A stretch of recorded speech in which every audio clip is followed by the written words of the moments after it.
दोस्तों नमस्कार। दोस्तों आज आया था मैं, जो धरना चल रहा है 18 फरवरी से जेके मजदूरों का, तो उनका जो केस लड़ा है जिन्होंने, और आप देखिए कि इनका जज्बा के फ्री में लड़ा है और इनको एक बहुत बड़ी कामयाबी दिलाई है। मोहम्मद अकरम साहब, ये एडवोकेट, ये मेरे सामने हैं। आज इनसे हम जानना चाहेंगे कि आपने काफी लंबी लड़ाई लड़ी और जीती, आधी लड़ाई जीती, तो इसके लिए पहले तो मुबारकबाद आपको। अब थोड़ा सा इसके बारे में मेरे को जानकारी दें। देखिए साहब, ये एक मजदूरों की बहुत लंबी लड़ाई रही और इन्होंने बड़ी मेहनत और शिद्दत के साथ इसको बहुत ईमानदारी से लड़ा है। अन्यथा क्या होता है, 27-28 साल के अच्छे से अच्छे आंदोलन फेल हो जाते हैं और इतिहास में इनकी लड़ाई को एक स्वर्ण अक्षरों में लिखा जाएगा। ये कि पहला एक ऐतिहासिक ऐसा केस है जिसमें आप देखेंगे कि मजदूरों ने मालिक को वार किया। लेकिन अगर ये बात कहना भी मुनासिब नहीं होगा, अगर इसको हम देखना चाहें तो वास्तव में ये मालिक था ही नहीं, इसको हम मालिक भी नहीं कह सकते, क्योंकि ये जो फैक्ट्री थी बेसिकली जेके की लगाई हुई थी और जेके की जो फैक्ट्री थी, उस फैक्ट्री में जो मजदूरों का जो वेतन, उनका बकाया ड्यूज और उनकी नौकरी वगैरह के संबंध में उनके उत्तरदायित्व को सरकार ने भी स्वीकार किया था। और यही कारण है कि सरकार ने मध्यस्थता करते हुए जेके फैक्ट्री की जो लाइबिलिटी वर्कर के अदा कर सके, इस संबंध में एक मुआहिदा एक तैयार किया गया था, जिसमें 3 पक्ष थे। ये 3 पक्षों में एक तो था जेके फैक्ट्री।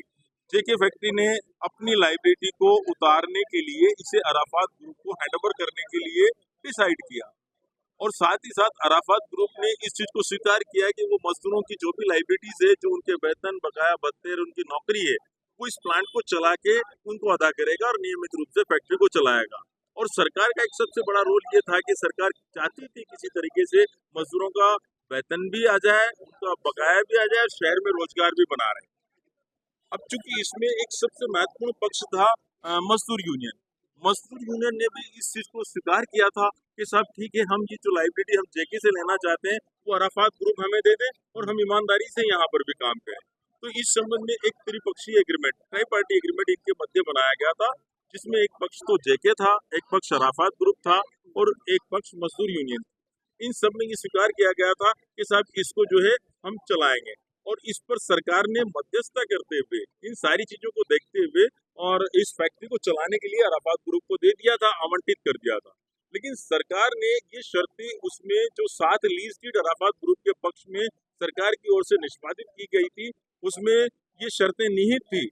सबसे पहली कंडीशन ये थी कि वो फैक्ट्री को चलाएगा और वर्कर को उनका पेमेंट देगा तथा उनको नौकरी देगा, उनके बैक वेजेस देगा और शहर में रोजगार उपलब्ध कराएगा। लेकिन इन किसी भी कंडीशन की अराफात ग्रुप ने पालना नहीं की। उल्टे उसने क्या किया, इसके विपरीत जाकर सारा प्लांट, जैसा देखिए कि आप जितने भी लीज डीड हैं उन सब में ये चीज क्लियर आ रही है, फैक्ट्री चलाएगा। तो फैक्ट्री चलाने का मकसद ये था कि उसमें प्लांट तो निश्चित रूप से वहां पर था, इसके अलावा जो अन्य जो सूचियां वगैरह, जो लिस्टें वगैरह बनी हुई, उनमें प्लांट मौजूद था। तो उसने पहले तो वहां से प्लांट को चोरी करके, जो लगभग 1000 करोड़ का प्लांट था, वहां से चोरी करके उसे खुर्द कर दिया, प्लस उस प्लांट को अहमदाबाद में भी लगा दिया अपने कुछ पार्ट को। अच्छा। उसके संबंध में भी हमने एक एफआईआर दर्ज करवाई थी। अब आप देखिए, उस एफआईआर पर अराफात ग्रुप ने, हमने कब दर्ज कराया हुआ एफआईआर कि अराफात ग्रुप ने क्या किया, एक सोची समझी साजिश के तहत सबसे पहले तो उस प्लांट को वहां से चोरी करके गायब कर दिया। फिर उसने सोचा ये करोड़ों की बेशकीमती जो जमीन बची है, इसको क्यों ना मैं प्लॉट काट के इसको भी खुर्द कर दूं। इसके लिए उसने क्या किया कि इसको यूज चेंज कराने के लिए रिको में आवेदन किया। और जब रिको में आवेदन उसने किया तब हमें जानकारी प्राप्त हुई कि रिको ने उसको कन्वर्ट कर दिया। कन्वर्ट कर दिया तो डेफिनेटली इसका मतलब तो वो प्लाट काट के उसको बेच के खुर्द कर देता, सारा राइट उसको मिल जाता। जब मजदूर यूनियन को, अभी भाई को, नुमा शंकर जी को, नरेंद्र जी को, इनको पता लगा इन सब यूनियन को, तो ये आए और इन्होंने फिर हमारे जरिए हमने एक एफआईआर, एक एसीडी में एक कंप्लेन दी कि भाई जब रिको को राइट ही नहीं था कन्वर्ट करने का, तो रिको कैसे राइट इसको चेंज कर सकती है। इस पर रिको ने अपनी गलती को मानते हुए खुद अपने उस कन्वर्जन के ऑर्डर को वापस लिया और जिसके संबंध में अराफात ग्रुप की ओर से राजस्थान हाईकोर्ट और सुप्रीम कोर्ट तक भी उसने अपनी कार्रवाई की, लेकिन वो मजदूरों के फेवर में ही रहा, क्योंकि वास्तविकता ये थी कि रिको को कोई राइट ही नहीं था उसमें। ये जो भूमि थी एक औद्योगिक भूमि थी क्लियर कट, और ये एक स्पेशल ऑर्डर से अलॉट की हुई थी। परंतु हमें जब पता लगा कि जमीन खुर्द करा हो चुकी है, तो हमने कहा डेफिनेटली वहां से प्लान गायब होगा। तो इस समय में तुरंत हमने FIR दर्ज कराई। अब आप देखिए कि वहां पर भी अराफात ग्रुप ने क्या चालाकी की। उस FIR पर उसने क्या कहने का प्रयास किया, एक फर्जी डॉक्यूमेंट बना लिया था 2001 का। और 2001 का एक फर्जी डॉक्यूमेंट क्या बनाया कि तो मैं तो इसको 52 करोड़ में JK से खरीदी। अरे भाई, दो चीजें एक साथ नहीं हो सकती। अगर आपने 52 करोड़ में खरीदी तो 2007 में जो लीज डीड जो कलेक्टर ने करवाई है वो फर्जी है। या तो आप प्रशासन के साथ इतना बड़ा धोखाधड़ी आप कर रहे हो कि प्रशासन को भी बेवकूफ बना रहे हो, उस कलेक्टर को बेवकूफ बना रहे हो, या वो डॉक्यूमेंट फर्जी है जिस पर आपने ये कहना चाहा कि मैंने 52 करोड़ पे खरीदी है। और उस 52 करोड़ में खरीदना बताकर आपने ये कहा, क्या कहना चाहते हो कि मैं एब्सोल्यूट ओनर हूँ इसका, निर्बोध स्वामी हूँ, इसलिए मैं बेच सकता हूँ। इसका मतलब उस लेटर से आप इस चीज को स्वीकार करते हैं कि आपने प्लांट तो चोरी किया। और पुलिस ने क्या किया, उसको आधारित करते हुए हमारी इस पे FIR पे FR लगा दी। अब आज पुलिस ने दोबारा वही चोरी का मुकदमा क्यों दर्ज किया, जब अगर आप मानते हैं कि इसको एब्सोल्यूट ऑनर था। क्योंकि आज वास्तविकता क्लियर है, अगर ये एब्सोल्यूट ऑनर होता इस चीज का या इसको खरीदी हुई होती तो आज सरकार द्वारा ये सारी जो है फैक्ट्री को जो 4 प्लांट है और लगभग 227 एकड़ भूमि, इसको सरकार जब्त नहीं करती। तो आज जो सरकार ने इसको अधिकृत किया है, आज सरकार का बहुत बहुत धन्यवाद, ओम बिरला जी का बहुत धन्यवाद, जिन्होंने इस चीज को जो है आगे बढ़ाकर किया। हमारी राजस्थान सरकार ने भी इस चीज को स्वीकार किया और उन्होंने इसको जो अधिकृत किया अराफात ग्रुप से, उसका एक मकसद, सबसे बड़ी बात यह कि जो लाइबिलिटी देखिए सब ट्राई पार्टी एग्रीमेंट के समय मजदूरों के वेतन, नौकरी और उनकी जो है रिटायरमेंट की अदायगी तक जो JK से शिफ्ट करके सरकार ने अराफात ग्रुप पर डाली थी, उस लाइबिलिटी को अराफात ग्रुप से जमीन को आबाद करके स्वयं पर ले लिया। मतलब जो सरकार का जो आदेश है उसमें, आज जैसे इसको ऐसे समझे कि एक पिता की मृत्यु के बाद उसके पुत्र को उसकी सारी संपत्ति मिल प्राप्त होती है, ठीक उसी प्रकार से उसका जो कर्ज है पिता का, उसका उत्तरदायित्व भी उसी का होता है। तो आज सरकार ने जो ये मलाई एक तरीके से कहें इसको, जो 227 एकड़ भूमि को आबाद किया, तो सरकार का बहुत बहुत धन्यवाद कि उन्होंने मजदूरों की लाइबिलिटी के साथ इसको आबाद किया।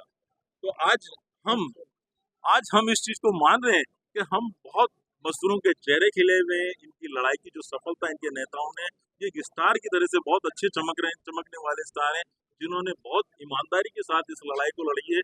और उस पर ये पूरी उम्मीद बनी कि सरकार इनको शीघ्र ही इनका जो वेतन, बकाया ड्यूज और पेंशन तक की जो बेनिफिट है वो सारे इनको दे। आपके पास में जब ये केस आया, कब आया? सर एक्चुअल में ये जो लड़ाई लड़ रहे थे ये तो काफी 26-27 टोटल लड़ाई इनकी 28 साल की लगभग होगी, लेकिन मेरे पास ये केस मात्र 2 साल पहले है। तो आपको लगा शुरू में कि भाई इनकी लड़ाई हक पे है और ये जीत सकते हैं? देखिए, एक मोटे तौर पे अगर हम उसको 7 लीज सीट को हम देखते हैं तो बहुत क्लियर कट पोजीशन उसमें थी कि इनकी लड़ाई बिल्कुल वाजिब है, गैर वाजिब कुछ भी नहीं है। लेकिन एक्चुअल में क्या है कि इनमें आपस में, जिसको कहना चाहिए सलाह के रूप में, विकेंद्रीकरण हो रहा था। इनको कोई सही गाइडेंस इनकी नहीं बैठ पा रही थी, और जो मैनेजमेंट है वो इतना शातिर है कि उसने कुछ लोगों को इन्हीं में बेचकर इनको मैनिपुलेट करके अलग अलग कार्रवाई इस तरीके से करा दी, जिसे हम मान के चले एक्चुअल में रिजल्ट यहाँ से आना और बॉल वहां पर खेल रहे हैं, तो रिजल्ट आएगा ही नहीं। जब हमने, जिसमें इनके बहुत सारे कोर्ट के ऑर्डर हैं, सैलरी कार इनका दुनिया भर की, लेकिन उन सब ऑर्डर्स को उसने टेक्निकल ग्राउंड पर, अब देखिए मेरिट और टेक्निकल ग्राउंड में फर्क होता है, तो वो क्या करता है, इनको सब अपने टाइम पे नहीं लगाया, इसमें ये कमी है, इसमें ये कमी है, इफ एंड बट करके इनको सारी डिफिट देते रहे। लेकिन वास्तविक ग्राउंड क्या था, हम के 2-4 जैसे हम मान के चले कि JK से जो फैक्ट्री इसने अराफात ग्रुप ने परचेज की, उसका JK से जो अराफात ग्रुप ने जो प्राप्त किया, उसमें कोई किसी प्रकार का कोई अमाउंट JK को थोड़ी दिया इसने। अगर वो 2001 का कोई एग्रीमेंट वास्तव में होता तो 2007 में लिखा जाता, तो आपने कोई प्रतिफल, कोई कंसिडरेशन अमाउंट तो दिया ही नहीं। और आपका कंसिडरेशन अमाउंट क्या था, सिर्फ वर्कर को वेतन देना, उनके बकाया ड्यूज देना, उनको नौकरियां देना, और उसमें से एक भी शर्त की आपने पालना नहीं की। तो एक सीधी चीज जो मुझे क्लियर आई, मैंने इन सब की चीजों को, जो इनकी लड़ाइयों को अलग हटा के, मैंने कहा यार मुझे एक छोटा मोटा सा मुद्दा ये समझ में आ रहा है कि जहाँ इसने शर्तों की पालना नहीं की तो क्यों ना इसकी लीज डीड कैंसिल हो और सरकार इस लाइबिलिटी को स्वीकार करते हुए आपके वेतन और भत्तों की अदायगी करे। इसी आधार पे हमने इसी थीम पर चला, क्योंकि वो लड़ाइयाँ काफी लंबी है और उससे कोई रिजल्ट आज तक नहीं आ पाया इनका। आपने परिवार भी दिया था जी, उसका क्या हुआ? हमने एक परिवाद और इस संबंध में और दिया हुआ है। हमने ये परिवाद दिया उसमें के साथ जो जेके ने एक्चुअल में जो 7 लीज डीड के जरिए जो सरकार ने उनको भूमि आवंटित की थी, उसमें किसी प्रकार का कोई पैसा जेके ने नहीं दिया, लेकिन जो मशीनरी चोरी की है, चोरी करने के बाद उन्होंने एक लाइबिलिटी, एक खरीद बताने का जो सौदा किया कि हमने 52 करोड़ में खरीदी, वो जो एग्रीमेंट फर्जी बनाया, जो अनरजिस्टर्ड एमओयू है, उस अनरजिस्टर्ड एमओयू पर हमने एफआईआर दर्ज करने के लिए परिवाद दिया है, जिस पर अभी जांच चल रही है और संभव हुआ तो हम अदालत से उसमें इस्तिगासा दर्ज करके एक एफआईआर और उस संबंध में दर्ज कराएंगे। इंद्रमल जैन साहब ने भी एक जो एफआईआर दी है, बेसिकली वो चोरी के संबंध में ही दी है, जिसके संबंध में हमने पहले एक एफआईआर दर्ज कराई हुई है। जैसा मैंने आपको अभी बताया कि पहले वाली जो एफआईआर पे जो पुलिस ने एफआईआर लगाई वो चोरी की एफआईआर, लेकिन आज अगर पुलिस इंद्रमल जैन वाली इनकी जो रिपोर्ट को दर्ज कर रही है तो इसमें भी आप देखा जाएगा कि लीड एफआईआर, अगर उस संबंध में ऑलरेडी कोई मुकदमा पहले से दर्ज है तो बाद वाली जितनी भी एफआईआर होती है तो उसमें मर्ज हो जाती है। तो लीड एफआईआर उसमें भी जो अभी भाई और उमाशंकर जी ने, नरेंद्र जी ने जो दर्ज करवाई है, जिसमें पुलिस ने एफआईआर लगाई हुई है, जिसे अदालत ने अभी स्वीकार नहीं किया है एफआईआर को, यानी रीओपन हो सकती है और वो एफआईआर भी रीओपन होकर एफआईआर का रूप पुनः लेगी और जिसमें ये इंद्रमल जैन जी जो एफआईआर है इनकी वो भी इसमें समायोजित होगी और इस पर डेफिनेटली इस पे अराफात ग्रुप के गिरफ्तारियां होगी, इससे प्लान बरामद किया जाएगा और इसके संबंध में जो भी उचित परिणाम होंगे कानूनी वो सब इनको भुगतने पड़ेंगे। उनके भुगतान का मामला अभी उस बारे में भुगतान का देखिए, सरकार ने भी अभी इसको अधिग्रहित किया है और इसको अधिग्रहित करने के बाद अभी एक लिस्ट भी इनकी बननी है। उस लिस्ट के मुताबिक भी आप देखेंगे कौन कौन सा प्लांट कहाँ कहाँ गायब है, तो एक चोरी भी क्लियर हो रही।